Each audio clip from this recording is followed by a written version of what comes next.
What's up everyone, welcome back to another video. In this video we're going to talk about how I've done $1.8 million in sales, scaling strategies the last 12 months on Amazon FBA. If you're brand new here, welcome.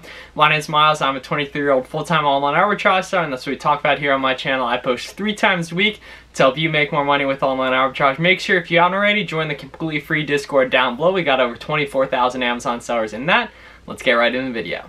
Here inside my screen now, and we can see these beautiful orange bars right over here showing the proof of concept on stuff what I've done. So about 1.8 million, just over 1.8 million in the last 12 months, which is pretty awesome. Super proud of that. You guys can see here the way it scaled. Basically last June did around 50K in sales, right? So just under, probably like around 8K of profit on that. Then July 60, first 10K profit month. August, first 100K in sales month, about 15K profit on that, a little over that. That was pretty good with back to school. You don't sleep on back to school. It's coming up. It's a totally good time. It's a really good time to make money on Amazon and everything. And then kind of tapered off here a little bit in September and October with switching to mainly FBA at that point. That's what's interesting, is I was purely merch to fill. Did 100K in sales in a month, just merch to fill, which was pretty cool looking at that. And then really took off November, December, obviously was huge. And then slowed down a little bit in January, February, just because naturally people buy stuff super cheap for Black Friday and December, right? Because they're buying at holiday prices. So it makes it harder to buy stuff in January and February, just across the board, right? Obviously, there's still good stuff, but across the board, it made it a little bit more difficult in January and February. So naturally, my sales were down, and now it's picking up again, looking to settle in right around consistently around 20 to 30K profit a month, which is pretty awesome. That's what I'm doing around right now and everything, and gonna hopefully have some big months, July and August, back to school, and then some huge months, November, December, to coming into Q4. So I'm pretty excited about that. And if you're watching this video now and you're a new seller, it's the perfect time to start, because we're getting right in.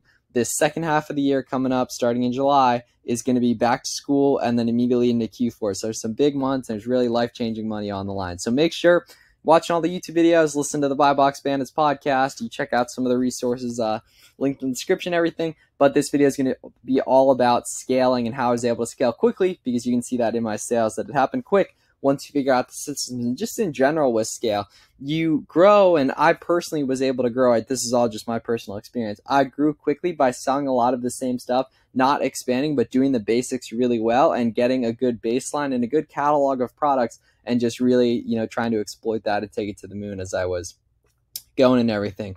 So hopping into here, so this was a big thing for me, really understanding and adding leverage to my business, which obviously, right, we all have our own risk tolerances, but I'm a young guy. I got a repeatable system that works, so I was happy to leverage out a little bit. But digging into that, and something people like friends I've talked to that don't really understand, is really how to understand your statement due dates and everything. So I have examples here. So for example, my Amex Business Blue Card, the statement ends June 12th, but then the payment isn't due till July 8th. And then the money I spend June 13th won't be due till August 8th, because there's the statement due date and then the payment due date, and they're two different things. So technically, right, this money that I spend June 14th isn't due for like 55 days, over 50 days. And that's powerful, right? If you go on Seller Central and go to inventory, and then inventory planning, you can see your average days in inventory and your projected turns of your inventory, which shows like how many times your capital turns over annually, at least based on where it is now. So definitely do that. That'll give you a really good indication of that. If your turns in the double digits, you're moving stuff quickly, and that's good. If it's under that, you need to buy stuff that sells quicker, most likely if you're doing arbitrage and everything. But that gives you a good sense of the health of your inventory and how it's turning. And that can show that, right, like this is a inventory-based business, right? There's two different types of businesses you have, right? You can sell products or you sell services. If it's services, it takes a little bit more time, but if it's product, it takes capital and scale to grow it from, and what I chose to do in that regard. And there's tons of stuff, right? Amazon lending is a good option. That's, I know, has helped a lot of people. I'll probably take one of those in like September here, like a 6-month one for like 50K or something. I don't know, but just in terms of like credit cards and stuff like that, I'll show what personally worked for me. Audit your own risk tolerance and everything. But I personally got good at this and was able to really scale quickly using credit and leverage and everything. And the cards I like the best, Capital One Spark, Amex Business Gold, the Amex Plum as well, I should probably get. I don't have it currently.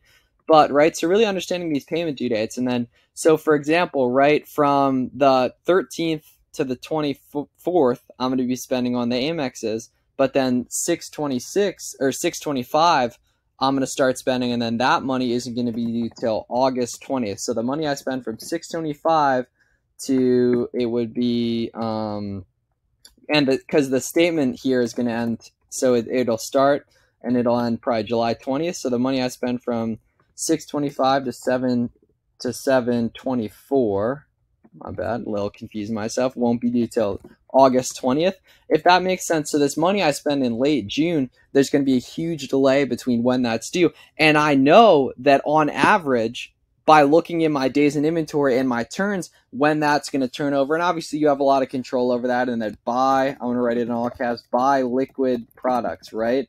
Find a sales rank, minimum, or obviously keep it matters more, but you got to buy stuff that sells quick. You can't be sitting on stuff, especially, right? I dropped my average ROI like 5%, but I doubled my monthly profit on average. Like the past 7 months compared to the 7 months prior to that, my profit's probably up like 300%, but my margin sure is down a little bit. But now that I, had access to the capital I needed, it didn't really matter to me because the goal is making as much profit as possible, not necessarily worrying about nickel and diming over margins. Right, so really digging and understanding all these dates, and you can find these in like your Amex, your Capital One, your Chase app, and really understand it. But they're typically the same date every month. Obviously, some months have 30 days, some months have 31. But I think this can be helpful for a lot of people, really, getting how to understand that, and that there's a statement end date, and then there's a payment due date. And the payment due date is until like whatever, 3 weeks, typically right around that, after the statement is ending. So that's been very helpful for me understanding that. And once again, right, I have, a lot of money in this. I'd been compounding money for a while. I was very confident in my buying decisions and everything. And you should subscribe and hit the like button as well. You guys see the name of the spreadsheet here. But yeah, so I was confident in my decisions and everything. And two, right, personally, the way it worked is that, it was a little close at some point. Like my sales were up like 100% month over month between July and August of last year, about 60K to like 105 or something like that, right around there, 102. So pretty much 100% month over month, right around that. And it was close with the statement due dates, but the key was that I was also merchant filling a lot of stuff. And when you merchant fill, you get your money back because you don't deal with lead time, you don't deal with FC transfer. And I think anyone that's under 10K profit a month should have some merchant fill component in, right? Just because there's too much low-hanging fruit that can be merchant filled.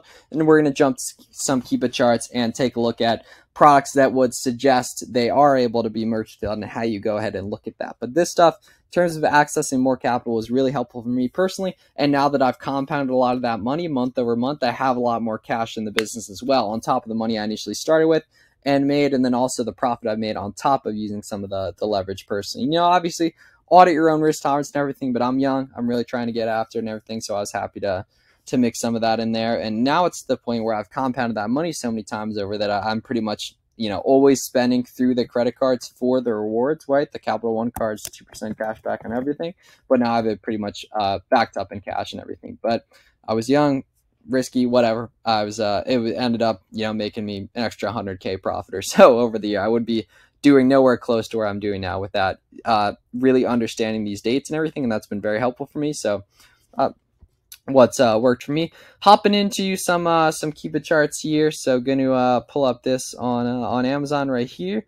We can take a look at, this is a product that is not going to be merchant fillable, and how we can see that is, one, just off the bat, there's tons of competition all here, but in terms of getting a really good indication of it, you can hop into data and then the buy box statistics, and you can look at like a 90-day period or 180-day period right here and get a sense that we can see here there's been a very low percentage of the sales have been merchant fill. Like this guy here has 2%, but he also only has 30 reviews, so he's probably not doing a ton of stuff. 8 reviews, 1%, right? So we're not seeing, not even like 10% of the combined buy box share is merchant filled, right? But then on something like this right here, looking at this shoe right here, looking in the buy box statistics. So I don't know where the sales rank is on that keeper right there, but looking in here at the buy box statistics, if we go to the 180 days, right here, 17%, 7%, 3%, right? That's over 1/4 of the sales here are merch filled. So that would suggest that this is a product that could be merch filled. And when you merch fill, you deal with a lot more speed. Speed is so important. You don't deal with any lead times. You don't deal with any FC transfers. So stuff like this, where there is an opportunity to, based on this hard data that's working for other people, right? That suggests that it could work for you as well. And we got tons of other sides to look through. Let's look at a 10.5 here, go to data buy box stats, 180 days, once again, 20% right there. So we see clear opportunity. In terms of supplies to use for merchant filling stuff, I'm a big fan of, I don't know what happened to my hair right there. These poly mailers you can get, for more fragile ones, you can get bubble mailers as well. I like these specifically for like clothing, stuff like that. And then boxes for bigger products, shoes, electronics, that kind of thing. I'm a fan of Uline here. I think the standard ones I use like 12 by 10 by 6 or 12 by 10 by 8. They have like pretty much every, so you can get 12 by 12 by 12 right here. They're pretty affordable. They're typically cheaper in bulk from what I've seen in the past. I ordered a ton like a year ago, and I haven't done a ton of like bigger products and everything, but I've also been using some Walmart ones because sometimes I go to Walmart to get an FBA box as well. But that's stuff that's been really helpful for me as I've been scaling. I hope some of this helps you as you go, right? Really shows the way it scales quickly when you have the right information and everything, and you really grow it quick. If you're someone who is interested in having my help scaling aggressively, you want to get really good at sourcing, you have capital on the sidelines that you're not deploying, but you really want to scale, you want to really understand the systems. I've personally done it myself.